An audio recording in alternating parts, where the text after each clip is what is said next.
When you're balling out right now, what do you think of those old days? I mean, what if you told that kid that needed to go somewhere else for a pro day and watch draft day go without him and getting a call from the Chargers 7th round and all of that? Right. What do you think of? I don't think I've told that kid anything, but I think that kid keeps telling me stuff. What is that? My current day, and that's just to continue to work and continue to be efficient.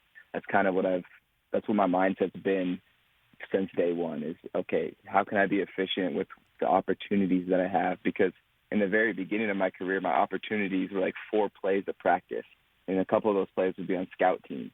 And so it was very, very limited, but I wanted to make sure I studied as much as I could, and I knew my entire job. I knew what I had to do, so when I go out there, I could play 100%. And, I started to gain traction because I remember a specific instance when I was running down on scout team punt. We're giving our punt return team a look, and I was running as fast as I could, and it was 100%. We were going full speed, and nobody could block me. I made my mind out. Nobody could block me. And they came back to film, and Coach Lynn, our head coach, walks in the room, and he asked our special teams coach, and he's like, hey, who's that number 3? Because at the time I wore number 3, which you can't even wear as a running back, so it was basically a long shot from the beginning. So who's number 3? And Coach Stu, our special teams coach, goes, yeah, that's Austin Ekeler, man. He's been giving us great looks out there. And, so I started to see some, confirmation, hey, I'm being noticed. And I kept building on that until I finally just forced my way into the organization. And now you're the lead back there when healthy. What was that like for you this year?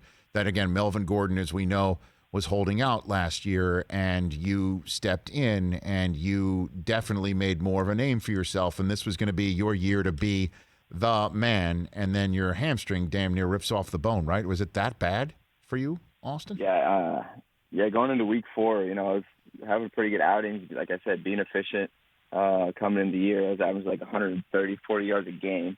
So, I was out here playing well. We were still strong. That's a different story. But, yeah, week 4, I injured my hamstring, and I had torn, the muscle on my hamstring and then torn the tendon off the bone a little bit. So pretty significant injury. It was a higher hamstring. Usually get, a lower hamstring injury, but mine was really high because I was just in an awkward position when it happened. And, yeah, that basically took me out for 2 months. And, in the NFL, there's not really a lot of time to be sitting out. So I missed a lot of games, I think 6 or 7.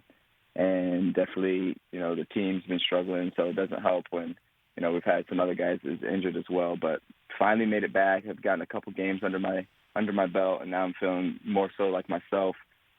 So looking forward to being out in these last 3 games, taking it one at a time, though, with the Raiders coming up on Thursday. Hey, you watched all the way to the end. Thanks for that. Watch more right here.